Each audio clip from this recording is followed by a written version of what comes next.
भद्रं कर्णेभिः शृणुयामदेवाः भद्रं पश्येमाक्षभिर्यजत्राः स्थिरैरङ्गैस्तुष्ट्वागुंसस्तनूभिः व्यशेमदेवहितं यदायुः स्वस्ति न इन्द्रो वृद्धश्रवाः स्वस्ति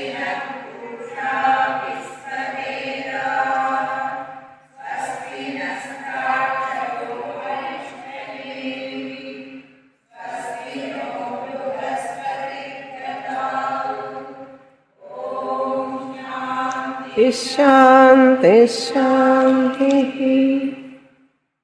121వ పేజీ 8వ కారిక. యథా భవతి బాలానాం గగనం మలినం మలైః తథా భవత్యబుద్ధానాం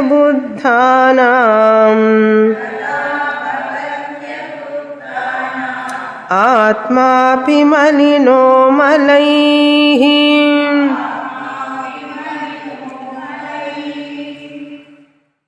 గౌడపాదాచార్యుల వారు సృష్టి నిషేధం చేస్తున్నారు. శృత్యా జీవ సృష్టి నిషేధః యుక్త్యా జీవ సృష్టి నిషేధః. అదేవిధంగా శృత్యా జగత్ సృష్టి నిషేధః యుక్త్యా జగత్ సృష్టి నిషేధః. సో 4 మెట్లుగా ఈ ప్రపంచాన్ని లేదు అని నిరూపిస్తున్నాం. అనుభవంగా మనకు కనపడుతున్నప్పటికీ కూడా, ప్రత్యక్షంగా మనకు కనపడుతున్నప్పటికీ కూడా అది సత్యం కాదు.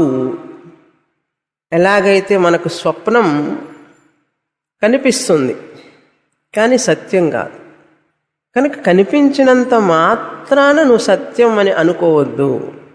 అయితే కళ అసలు నిజంగా లేదా అండి అంటే అసలు లేదని మనం చెప్పలేమే. అసలు లేదని చెప్పలేం కదా, చెప్పలేదు కదా. అదేవిధంగా వ్యావహారిక జగత్తు ఉన్నది, నిజంగా అది పారమార్థిక స్థితిలో లేదు అన్నారు. ఈ నామరూప జగత్ ప్రయోజనం ఉన్నది. దాహం వేస్తే ఇది తాగుతాం, ఇది ప్రయోజనమే కదా. ఈ ప్రయోజనం ఉంది, ప్రయోజనం లేకుండా లేదు. కానీ ఆ ప్రయోజనం ఉన్నంత మాత్రాన అది సత్యం కాదు అని తెలుసుకుంటాం మనం. అంతేగాని మనం కన్ఫ్యూజ్ కాకూడదు. ఏమిటి జాగ్రత్త, ప్రపంచం లేదంటారు ఇంత కనపడుతుంటే. వ్యావహారికంగా ఉన్నది అది చెప్తున్నారు. పసిపిల్లలకి బాలానాం ఈ ఘట ఆకాశం చెప్పారు మనకు ఉదాహరణ. ఘటం పుట్టింది, ఘట ఆకాశం అందులో ఉన్నది. ఘటం కదులుతూ ఉంటే ఘటాకాశం కదిలినట్లుగా కనబడుతుంది. ఘట కదలికని ఆకాశ కదలిక అంటున్నాం కదా, కదలిక ఉన్నట్లుగా కనపడుతుంది. మురికి ఉన్నదనుకోండి, అందులో మురికి ఉన్నట్టుగా కనపడుతుంది. ఆకాశంలోన మురికి ఉన్నది, ఈ చోట్లోన మురికి ఉన్నది. అదేవిధంగా ఏదైనా పోసినప్పుడు చెడిపోయింది అంటాం, అందులో పాలు విరిగితే చెడిపోయిందంటాం. అందువల్ల ఆకాశానికి ఏమవుతుంది? ఏం కాదు. కానీ ఇవన్నీ మనం ఆకాశానికి ఆపాదిస్తాం. ఈ కదలడం, ఇది పుట్టిందనడం, మురికైందనడం.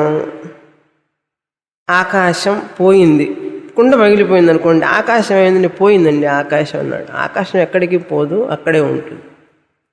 కానీ కుండ లక్షణాలన్నీ ఆకాశానికి ఆపాదిస్తున్నాం మనం. ఉదాహరణ అర్థమైతే మలినం బాలానాం 8వ శ్లోకంలో గగనం మలైః మలినం. గగనం అంటే ఆకాశం. ఆకాశం మలినంతో మలం చేత మలినాన్ని పొందింది అని బాలలు అంటే ఎవరు? చిన్న పిల్లల మనస్తత్వం, పిల్లలు లాంటి వాళ్ళు అని అర్థం. బాలానాం యదా భవతి, ఎలాగైతే వారికి అనిపిస్తుందో ఆ విధంగా. తథా అబుద్ధానాం అంటే అజ్ఞానులకు అని అర్థం. అబుద్ధానాం అజ్ఞానులకు ఆత్మ అపి మలైః మలినః, ఆత్మ కూడా మలినాన్ని పొందింది అని చెప్పి అనుకుంటారు. ఆత్మ అపి అంటే జీవాత్మ. ఈ శరీరం పుట్టింది, శరీరం పుట్టగానే అంతటా ఉన్న ఆత్మ ఇక్కడ లభించినప్పుడు జీవాత్మ అన్నాం. ఈ జీవాత్మ ఆత్మ అపి మలినాన్ని పొందినట్లుగా భావిస్తాం. ఎలా భావిస్తున్నా? నేను ఎన్నో తప్పులు చేశానండి, నాకు పాపం చాలా ఉందండి, ఎప్పుడు కరిగిపోతుందో ఈ పాపం అండి అంటాం. నేను రాగ ద్వేషం నాలో ఇంకా కల్మషాలు ఉన్నాయండి, మనస్సు అటు ఇటు పరిగెడుతోందండి, ఉండడం లేదండి. మనస్సువన్నీ నువ్వు నీవిగా తీసుకుంటున్నావు. మనస్సు యొక్క మలినం, నా మనస్సు మలినంతో ఉన్నదండి అని చెప్పి మనస్సులో అయిపోయినావు, ఒకటైపోయినావు నువ్వు. అసలు మనస్సు నువ్వు కాదు. ఆ రెండు ఒక చోట ఉండడం వల్ల జడమైన మనస్సు నువ్వుగా భావించుకుంటున్నావు. బాలానాం అంటే వయస్సుకి 50 ఏళ్ళు 70 ఏళ్ళు కూర్చొని ఉన్నాం కుర్చీల్లో, అందరూ బాలలే అని అర్థం. పైకి వయసు వచ్చిందే కానీ మనకు జ్ఞానం రాలే. తథా అబుద్ధానాం అన్నారు, అంటే జ్ఞానం లేని వారికి అని ఇలా అనిపిస్తుంది అంటున్నారు. అంతేకాదు ఇంకా ఏమేమిటి అన్నారు, మరణం గురించి చెప్తున్నారు. 9వ కారికలో చూడండి, చదువుతాం. మరణే సంభవే చైవ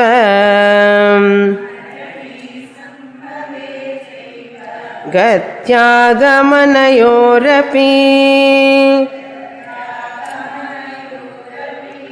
స్థితో సర్వశరీరేషు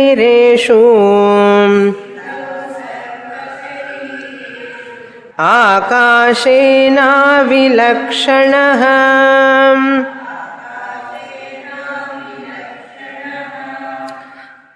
మరణి సంభవే, కొంచెం దీర్ఘం, అది పొల్లుండాలి. మరణి సంభవే 3 నుంచి 9వ కారిక వరకు యుక్త్యా జీవ సృష్టి నిషేధ. కనుక ఇప్పుడు జీవ సృష్టి నిషేధాన్ని పూర్తి చేస్తున్నారు ఇక్కడ ఈ శ్లోకంతో. మరణే సంభవే చైవ, మరణం, ఈ శరీరానికి మరణం ఉంటుంది. ఉన్నప్పుడు ఏమవుతుంది? గతి ఆగతి, వెళ్ళిపోయినాడండి అంటాం. గతి అంటే వెళ్ళిపోవడం, వెళ్ళిపోయి మళ్ళీ ఆగతి, ఆగమనం అంటే మళ్ళీ పునర్జన్మ. ఇవన్నీ మాట్లాడతాం మనం. గతి ఆగమనం అంటే జనన మరణాలు. ఘటాకాశం పుట్టింది, ఘటాకాశం పుట్టింది అన్నాం కదా, నేను పుట్టాను అంటాడు. నేను అనే ఆత్మ శరీరం రావడానికి కూడా ముందు కూడా ఉంది. శరీరం పుట్టింది, కానీ శరీరం పుట్టడాన్ని శరీరం పుట్టింది అనకుండా నేను పుట్టాను అంటున్నాం.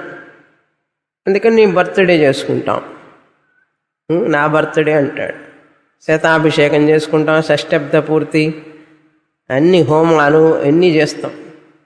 చెయ్యొచ్చు, అవన్నీ తప్పు లేదు, చెయ్యాలి. కానీ అది సత్యం కాదని చెప్పి తెలుసుకొని చేస్తే ఇంకా అందం. అది ఎలా? గతి ఆగమనం అంటే వెళ్ళిపోవడం మళ్ళీ రావడం. ఇవన్నీ కూడా పాపం పోయినాడండి ఆయన, అబ్బాయి పుట్టాడండి మళ్ళీ పుట్టాడండి అన్నాడు. ఇవన్నీ కూడా నిజం అనుకుంటాం మనం, ఇవన్నీ కూడా నిజం అనుకుంటాం.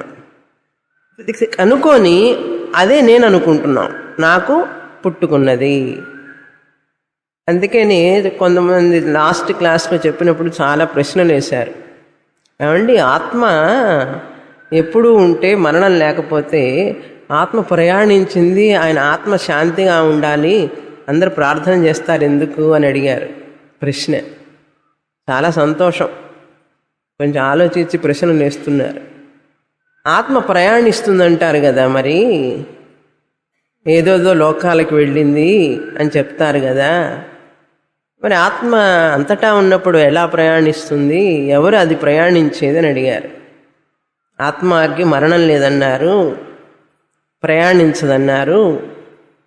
మరి మనిషి శరీరం పోయిన తర్వాత జీవుడు వెళ్ళిపోయినాడు, ఆయనకు ఆత్మశాంతి కలగాలని చెప్పి మనందరం ప్రార్థిస్తాం. పేపర్లో కూడా వేస్తారు కదా, may he soul at peace అని. ఆయన ఆత్మకి శాంతి జరగాలని మేమందరం ప్రార్థిస్తున్నాము. కండోలెన్స్. ఏమిటి ఇవన్నీ అంటే శాస్త్రం చెప్తుంది, అవన్నీ ఏమి లేదు నాయన. మరణం అంటే స్థూల సూక్ష్మ శరీర వియోగం అన్నాం. స్థూల సూక్ష్మ శరీర వియోగం మరణం. జననం అంటే స్థూల సూక్ష్మ శరీర సంయోగం జననం. ఈ మరణం తర్వాత ప్రయాణించేది ఎవరు అంటే, ఈ స్థూల సూక్ష్మ శరీరం వియోగం జరగంగానే మరణ సమయంలో ఈ సూక్ష్మ శరీరం ప్రయాణిస్తుంది. సూక్ష్మ శరీరం అంటే ఏమిటి? మనస్సు, బుద్ధి, చిత్త, అహంకార, పంచ జ్ఞానేంద్రియాణి, పంచ కర్మేంద్రియాణి, ఇవన్నీ కూడా కలిపి సూక్ష్మ శరీరం అన్నాం. అది ప్రయాణిస్తుంది. అది ఎలా ప్రయాణిస్తుంది అంటే, ఆత్మ అంతటా ఉన్నది కనుక అది చైతన్యంగానే ఉంటుంది. చిదాభాసం ఉంది కదా, చిదాభాసంతో కలిసి అది ప్రయాణం చేస్తుంది. అజ్ఞాన సూక్ష్మ శరీరం అయితే ప్రయాణం చేస్తుంది, జ్ఞాని సూక్ష్మ శరీరం ప్రయాణం చేయదు. అజ్ఞాని సూక్ష్మ శరీరం ప్రయాణం చేస్తుంది. ప్రయాణం చేసి మళ్ళీ ఇంకొక శరీరంలో ప్రవేశిస్తుంది. మళ్ళీ జన్మ ఇంకో స్థూల శరీరంతో కలిస్తే జన్మ కదా.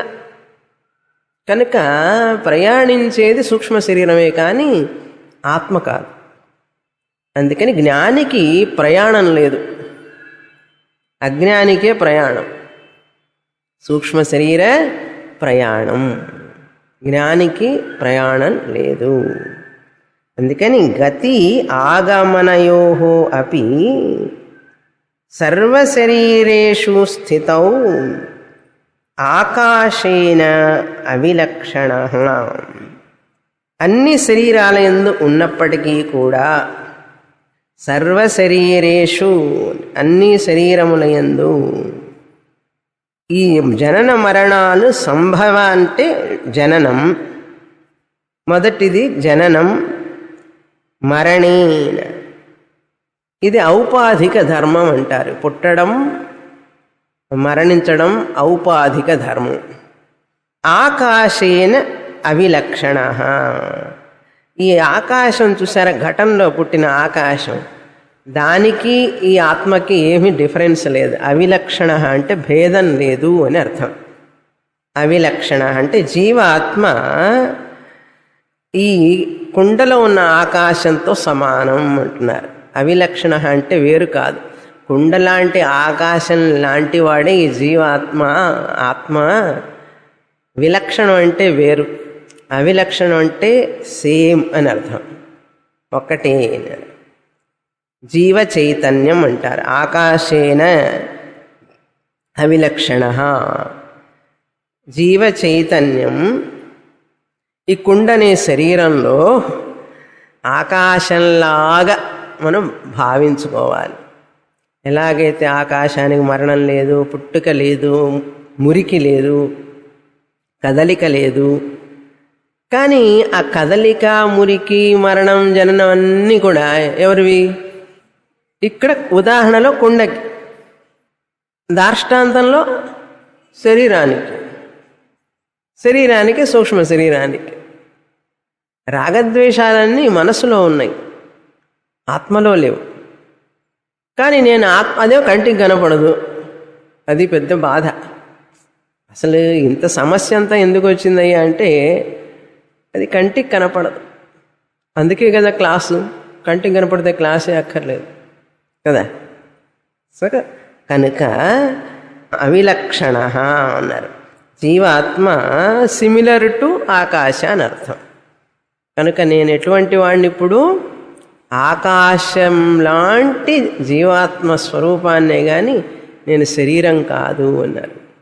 ఎంత అభిమానం పెంచుకున్నామో మనం జన్మజన్మలుగా. ఈ అభిమానం శరీరం మీద పోవాలంటే ఏమంటే తలనొప్పి వస్తుంది కదా, కాలు నొప్పి వస్తున్నది, పంటి నొప్పి వస్తుంది, ఇన్ని నొప్పులు వస్తాయి, ఇది నేను కాదంటారు. ఏంటంటే నొప్పి తెలియకపోతే నేను కాదని చెప్పేదాన్ని, నొప్పి తెలుస్తున్నది కదా, నేను కాదని ఎలా చెప్తానండి అన్నాడు.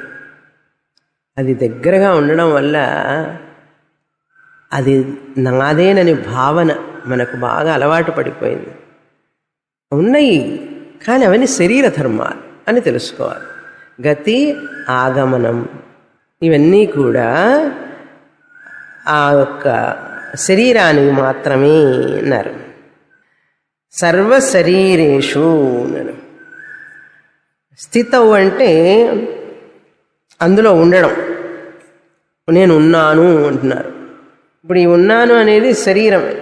ఈ శరీరం రాకముందు ఆత్మ ఉన్నది, కానీ ఇది శరీరం రాగానే మనం చెప్తున్నాం నేనున్నాను అని. శరీరం లేకపోతే చెప్పలేం కదా, నేనున్నాను అని చెప్తాం. అది స్థితౌ సర్వశరీరేషు. ఇవన్నీ లక్షణాలు అన్నమాట. ఏది ఉన్నది, ఫస్ట్ ఉన్నాను అని చెప్పుకోవడం, ఈ శరీరం ఉన్నది అని చెప్పడం, తర్వాత ఈ శరీరం పోయిందంటాం, శరీరం వచ్చిందనడం, శరీరంలో అన్ని బాధలన్నీ కూడా ఇవన్నీ మనకు ఆపాదించుకుంటాం అని చెప్తున్నాం. ఇది ఒక్క ఆలోచన, మన యొక్క ఆలోచనే ఇది నిజం కాదు. కనుక మన ఆలోచనని మార్చడానికి శాస్త్రం ప్రయత్నం చేస్తోంది. తర్వాత కారిక 10. సంఘాతా స్వప్నవత్ సర్వే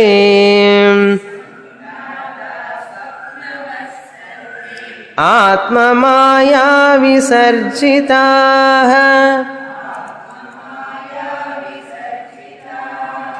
ఆధిక్యే సర్వసామ్యేవ నోపపత్తిర్హి విద్యతే.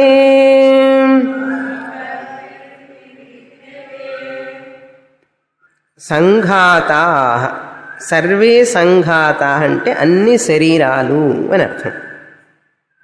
కనుక ఆకాశం, కుండలో ఆకాశం ఉంది కరెక్ట్ కాదు. ఏది కరెక్ట్?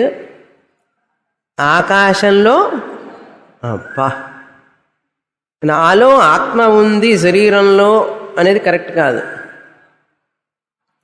నేనైన ఆత్మలో, ఆత్మ నేను, నాలో ఆత్మస్వరూపమైన నాలో అన్ని శరీరాలు ఉన్నాయి అలా చెప్పాలి. అలా చెప్పడానికి సమయం ఎక్కడుంది మనకి? పొద్దున్నేస్తే బోరెడన్ని పనులు, అది ఆలోచించే సమయం లేదు. ఆలోచిద్దామని కూర్చుంటే ఫోన్ బెల్లు, కాలింగ్ బెల్లు ఇవన్నీ వస్తూ ఉంటాయి. ఎక్కడుంది సమయం మనిషికి? ఆలోచించడమే కష్టం. ఫస్ట్ ఆలోచించడానికి సమయమే లేదు జనానికి, అందుకని అలా ఉన్నారు. ఓకే. సంఘాతాః అన్ని శరీరాలు అని అర్థం. సర్వే అంటే అన్ని శరీరాలు, బాడీ మైండ్ కాంప్లెక్స్ అంటాం. అంటే ఏంటి? ఆకాశం, వాయు, అగ్ని అన్నిటితో తయారు చేయబడినటువంటి అని అర్థం. ఇప్పుడు 9వ శ్లోకంతో అయిపోయింది కదా. ఏమైపోయింది? యుక్త్యా జీవ సృష్టి అయిపోయింది. ఇప్పుడు 2వ టాపిక్ ఏం చెప్తున్నారంటే యుక్త్యా శరీర సృష్టి నిషేధ అయిపోయిన తర్వాత యుక్త్యా జగత్ సృష్టి నిషేధ చెప్తున్నారు. యుక్త్యా జగత్ సృష్టి నిషేధ ఆత్మమాయా విసర్జితా. మొదటి లైన్లో ఇక్కడ ఆత్మాయా ఉంది, ఆత్మ మాయా. ఆత్మ మా ఒకటి ఉండాలి మధ్యలో. ఆత్మ మాయా విసర్జితా. రెండో లైన్లో కూడా ఆధిక్యే సర్వసామ్యేవ. సర్వసా ఉండాలి మధ్యలో. సర్వసామ్యే, మా కాదు, సర్వసామ్యే. ఆత్మ మాయా విసర్జిత అంటే మాయా అంటే అవిద్య అని అర్థం. ఆత్మమాయ అంటే యోగమాయ అని అర్థం. యోగమాయ వలన ఇవన్నీ కూడా కల్పింపబడినవి అని చెప్తున్నారు. ఇవన్నీ కూడా, ఈ శరీరాలన్నీ కూడా అవిద్య మాయ చేత కల్పింపబడినవి. ఎలా? స్వప్నవత్, స్వప్నంలాగా, కలలాగా కల్పింపబడినవి అని అర్థం. స్వప్నవత్. మనకు నిద్రాశక్తి వల్ల స్వప్నం వస్తుంది, నిద్రాశక్తి వల్ల కల వస్తుంది. మాయాశక్తి వల్ల ఈ ప్రపంచం అనే కళ కనపడుతుంది. అంతే తేడా. ఇప్పుడు కూడా కళలోనే ఉన్నాం మనం. అజ్ఞానం మాయా నిద్రలో ఈ జగత్ అనే స్వప్న ప్రపంచంలో ఉన్నాం అని అర్థన్నారు. స్వప్నవత్ అన్నారు, కలలాగా. నిద్రాశక్తి వలన స్వప్నం వస్తుంది, మాయాశక్తి వలన వ్యావహారిక జగత్ స్వప్నం. రెండో కళ అన్నమాట. రెండు కళలు మనకు. ఆ కళ పోవాలంటే ఏం చేస్తాం? మెలుక్కుంటాం. ఈ కళ పోవాలంటే ఏం చేయాలి? జ్ఞానానికి రావాలి. వస్తే పోతుంది. ఇది పోదు, ఇది ఉంటుంది. కానీ దానివల్ల మనకు ఎటువంటి బాధ ఉండదు. అది స్వప్నవత్. విద్యేతే నహి ఉపపత్తి ఆధిక్యే సర్వసామ్యే. ఉన్నప్పటికీ కూడా న ఉపపత్తి. ఇక్కడ ఇది యుక్తి లేదు ఇందులో. ఈ ప్రపంచం ఉన్నది అని చెప్పడానికి మన దగ్గర యుక్తి లేదు. ఉపపత్తి అంటే యుక్తి. దేర్ ఈజ్ నో లాజిక్ అని అర్థం. ఈ శరీరం మనస్సు ఉన్నది అని చెప్పడానికి లాజిక్ లేదు. ఆధిక్యే.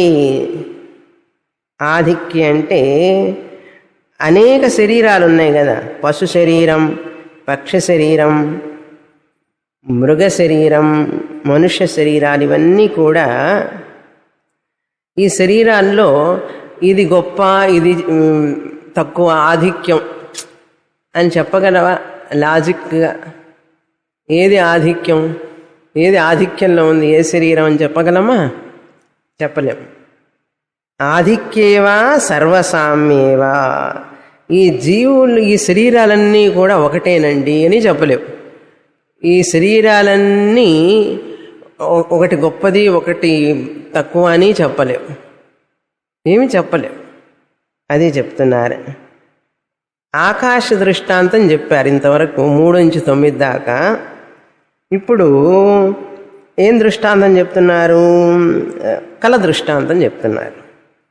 స్వప్న దృష్టాంతేన జగత్ సృష్టి నిషేధం. ఇంతటితో అయిపోయింది. 10వ కారికతో ఏమైపోయిందంటే యుక్త్యా జగత్ సృష్టి నిషేధ. ఇప్పుడు 2 చూసాం మనం, ఒకే శ్లోకంలో చెప్పేశారు. యుక్త్యా జగత్ సృష్టి నిషేధ, ఒకే శ్లోకంలో చెప్పేశారు. యుక్త్యా జగత్ సృష్టి నిషేధ, యుక్త్యా జీవ సృష్టి నిషేధ. ఇప్పుడు మళ్ళీ శృత్యా చెప్పాలి. కింద చెప్పిందంతా యుక్త్యా. యుక్త్యా జీవ సృష్టి నిషేధ, యుక్త్యా జగత్ సృష్టి నిషేధ. ఇంకెవరున్నారు ఇప్పుడు? జీవ సృష్టి. శృత్యా జీవ సృష్టి నిషేధ, శృత్యా జగత్ సృష్టి నిషేధ. అర్థమైందే? యుక్తితో జగత్తు లేదు, జీవుడు లేడని చెప్పారు ఇంతవరకు. చెప్పిన తర్వాత ఇప్పుడు ఏం చెప్తున్నారు? శృతి కూడా ప్రమాణం ఉంది అంటున్నారు. ఇవి లేవని చెప్పడానికి శృతి కూడా ప్రమాణం ఉంది. 11వ కారిక నుంచి 14వ కారిక వరకు శృత్యా జీవసృష్టి నిషేధ. చదువుతాం శ్లోకం. రసాదయో హి ఏ కోశాః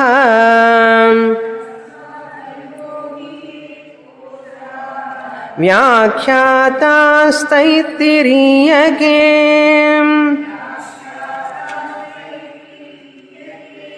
తేషామాత్మా పరో జీవః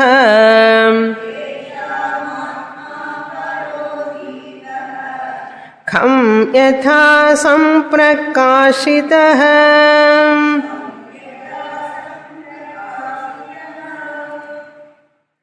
శృతి సహాయంతో జీవాత్మ పరమాత్మ ఏకత్వాన్ని ప్రతిపాదించాలి. శృతి సహాయంతో జీవాత్మ అనేవాడు సృష్టి చేయబడలేదు, అసలు ఈ జీవాత్మ పరమాత్మే అయ్యున్నాడు అని చెప్పాలి. ఏహి కోశాః, ఈ 5 కోశాలు ఉన్నాయి కదా. ఏమేమిటి 5 కోశాలు? అన్నమయ కోశ, ప్రాణమయ కోశ, మనోమయ, విజ్ఞానమయ, ఆనందమయ. ఈ 5 కోశాలు కూడా ఏహి కోశాః. రసాదయః, రసాదయః అంటే అన్నమయ కోశ అని అర్థం. రసాదయః కోశాః. రసం అంటే అన్నరసం అని అర్థం. అన్నమయ కోశః. సవా ఏష పురుషోన్నరసమయః అన్నాం కదా. అన్నరసమయః పురుషః. సవా ఏష పురుషోన్నర రసమయః అన్నట్లే రసాదయః ఆదిపదాత్ ప్రాణ మనోమయ ఇటువంటి అన్ని. వ్యాఖ్యాతాః, ఇవన్నీ కూడా చెప్పబడినవి. ఎక్కడ చెప్పబడినవి అంటే తైత్తిరీయకే, తైత్తిరీయమునందు. బ్రహ్మ పుట్టలేదు అని తెలుసు అందరికీ, కానీ జీవుడు పుట్టాడు అంటాడు. అందరం ఒప్పుకుంటున్నాం బ్రహ్మ పుట్టలేదు, బ్రహ్మ ఎప్పుడు ఆయన ఉన్నాడు, ఆయన అజహ అన్నాం, ఆయనకి జననం లేదు అని అందరం ఒప్పుకుంటారు. అన్ని సిస్టమ్స్ ఆఫ్ ఫిలాసఫీస్ ఒప్పుకుంటారు. కానీ ఈ జీవుడు మాత్రమే, జీవాత్మ వ్యాఖ్యాతాః తైత్తిరీయమునందు ఈ పంచకోశాలన్నీ చెప్పబడినవి. తర్వాత పరః జీవః సంప్రకాశితః ఆత్మా తేషాం. యథాఖం అంటే ఆకాశం ఎలాగైతే, యథాఖం అంటే ఆకాశం. 3 నుంచి 9వ శ్లోకాల వరకు చెప్పినటువంటి ఉదాహరణ ఆకాశ. 3 నుంచి 9 వరకు చెప్పినటువంటి ఉదాహరణ ఏదైతే ఉందో ఆకాశ ఉదాహరణం. అదేవిధంగా ఏం చెప్పాము అక్కడ? ఘటాకాశమే మహాకాశం, మహాకాశమే ఘటాకాశం. ఏమైనా భేదం ఉందా? ఇప్పుడు బయట ఉన్న చోటుకి ఈ చోటుకి ఏమిటి నిజంగా భేదం ఏమన్నా ఉందా? లేదు కదా. మహాకాశమే మఠాకాశం, మఠాకాశమే మహాకాశం, ఏం భేదం లేదు. అదేవిధంగా ఇక్కడ కూడా పరమాత్మే జీవాత్మ, జీవాత్మే పరమాత్మ.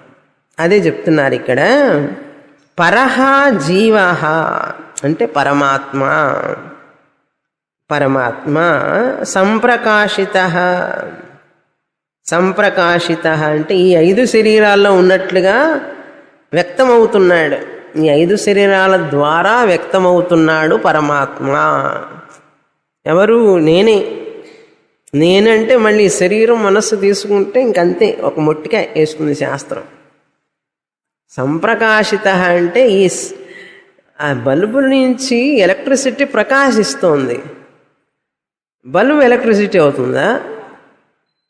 ఎలక్ట్రిసిటీ ప్రకాశించడానికి బల్బు ఉపయోగపడుతోంది కదా. అంతేగాని ఎలక్ట్రిసిటీ బల్బు ఎట్లా అవుతుంది? అది తెలుసండి మాకు స్వామిని, మాకు తెలియదా ఏమిటి, మీరెందుకు చెప్పడం? అది తెలిస్తే ఇది కూడా తెలుసుకో ఉంటుంది శాస్త్రం. సంప్రకాశిత పరః జీవ, ఆ మహాకాశమే ఈ మఠాకాశం. మఠం అంటే హాలు, అదే ఇది. ఆ పరమాత్మే ఈ శరీరంలో ఉన్నాడు. ఈ శరీరాన్ని ట్యూబ్ లైటో కుండో హాలో మీ ఇష్టం ఏమన్నా పెట్టుకోండి, మీ ఇష్టం ఏదైనా అనుకోవచ్చు. కుండన్నా అనుకోండి, కుండ లాంటిదన్నా అనుకోండి, మఠ లాంటిది హాల్ లాంటిదన్నా అనుకోండి, ట్యూబ్ లైట్ అనుకుంటారు, మీ ఇష్టం. సరే ఏమిటండి అయితే అన్నాడు. ఆత్మ సంప్రకాశిత.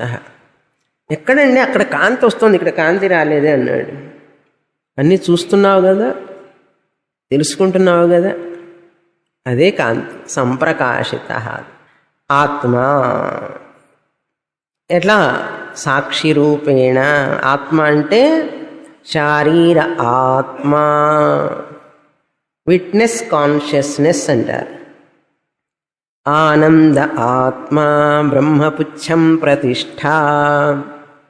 అది పరః జీవ అంటే పరమాత్మ, సంప్రకాశిత ఆత్మ.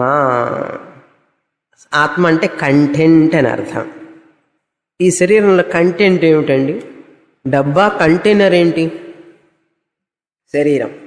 శరీరం కంటైనర్ అయితే ఆ కంటైనర్లో ఒకళ్ళు ఉండాలిగా. ఎవరు? నేను ఆత్మని, ఈ శరీరంలో ఉన్నాను కదా. కనుక శరీరే భవః శారీర అంటాం. ఆత్మ సాక్షి చైతన్యంగా అన్ని తెలుసుకుంటూ ఉన్నది. ఎవరు? ఆ పరమాత్మే ఇక్కడ సాక్షి చైతన్యంగా ఉన్నాడు అని అర్థం. సంప్రకాశిత ఆత్మ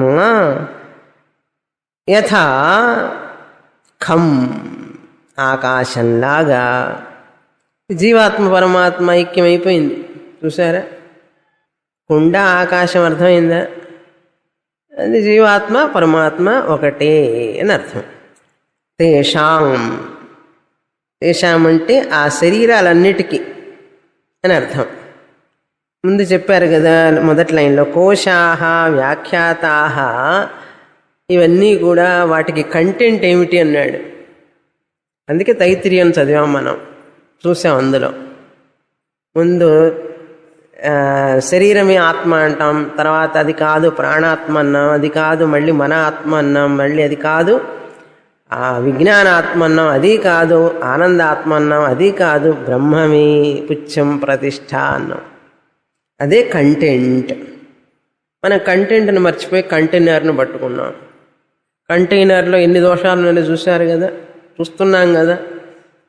ఎదుటి వాళ్ళ శరీరంలోనూ దోషాలున్నాయి, మన శరీరంలోనూ దోషాలున్నాయి. కానీ కంటెంట్లో ఏం మార్పు లేదు కదా. కంటెంట్లో మార్పు ఉండదు. ఎలక్ట్రిసిటీలో మార్పు ఉందా? అది కంటెంట్. అదేవిధంగా యథా ఖం తేషాం పరః జీవ సంప్రకాశిత ఆత్మ అని అర్థం. ఇది మహావాక్యం. తర్వాత చూస్తాం మిగతా శ్లోకాలు. పూర్ణమదః పూర్ణమిదం పూర్ణాత్ పూర్ణముదచ్యతే పూర్ణస్య పూర్ణమాదాయ పూర్ణమేవావశిష్యతే. ఓం శాంతి శాంతి శాంతి. హరి ఓం. శ్రీ గురుభ్యో నమః. హరి ఓం.